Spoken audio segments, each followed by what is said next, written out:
ಯತೀಂದ್ರ ಅವರು 5 ವರ್ಷ ನಮ್ಮ ಅಪ್ಪನೇ ಸಿಎಂ ಅಂತ ಹೇಳಿದ್ರಲ್ಲ, ಆ ವಿಚಾರದಲ್ಲಿ ವಿರೋಧ ಪಕ್ಷದ ನಾಯಕ ಈಗ ಅಶೋಕ್ ಅವರು ಮಾತನಾಡಿದ್ದಾರೆ. ಏನ್ ಹೇಳಿದ್ದಾರೆ? ಸಿದ್ದರಾಮಯ್ಯ ಡಿಕೆ ಶಿವಕುಮಾರ್ ನಡುವೆ ವಾರ್ ಶುರುವಾಗಿದೆ. ಯತೀಂದ್ರ ನಮ್ಮ ಹೈಕಮಾಂಡ್ ಅಂತ ಡಿಕೆ ಶಿವಕುಮಾರ್ ಹೇಳಿದ್ದಾರೆ. ಅಲ್ಲಿಗೆ ಮುಗಿದೋಯ್ತಲ್ವಾ ಅಂತ ಅಶೋಕ್ ಅವರು ಹೇಳ್ತಾ ಇದ್ದಾರೆ. ಅವರು ಅದನ್ನೇ ಮಾಡ್ತಾ ಇರೋದು. ಅವ್ರು ಹಂಗೆ ಅಂದ್ಕೊಂಡು ಹೋಗ್ತಾ ಇರ್ತಾರೆ, ನೀವು ಹಿಂಗೆ ಮಾಡ್ಕೊಂಡು ಹೋಗ್ತಾ ಇರಿ. ಚುನಾವಣೆ ಸಂದರ್ಭದಲ್ಲೂ ಹಾಗೆ ಆಗಿದ್ದು. ಸೊ ಹೈಕಮಾಂಡ್ ವೀಕ್ ಆಗಿದೆ, ಪವರ್ಲೆಸ್ ಹೈಕಮಾಂಡ್ ಅಂತ ಟಾಂಗ್ ಕೊಟ್ಟಿದ್ದಾರೆ ವಿಪಕ್ಷ ನಾಯಕ ಅಶೋಕ್ ಅವರು. ಡಿಕೆ ವರ್ಸಸ್ ಸಿದ್ದರಾಮಯ್ಯ ವಾರ್ ಮತ್ತೆ ಪ್ರಾರಂಭ ಆಗಿದೆ. ಡಿಕೆ ಶಿವಕುಮಾರ್ ಸ್ಪಷ್ಟವಾಗಿ ಹೇಳಿದ್ದಾರೆ, ನಮ್ಗೆ ಯಾರು ಇನ್ಮೇಲೆ ರಾಹುಲ್ ಗಾಂಧಿ, ಸೋನಿಯಾ ಗಾಂಧಿ, ಪ್ರಿಯಾಂಕಾ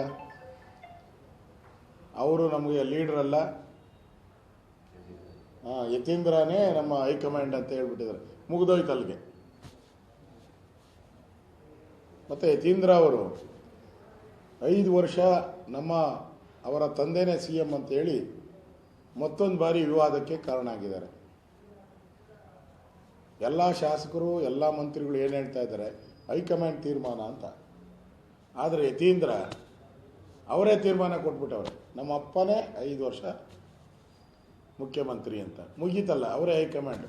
ಡೆಲ್ಲಿಯ ಹೈಕಮಾಂಡ್ ಸತ್ತೋಗಿದೆ, ಬೆಲೆ ಇಲ್ಲದ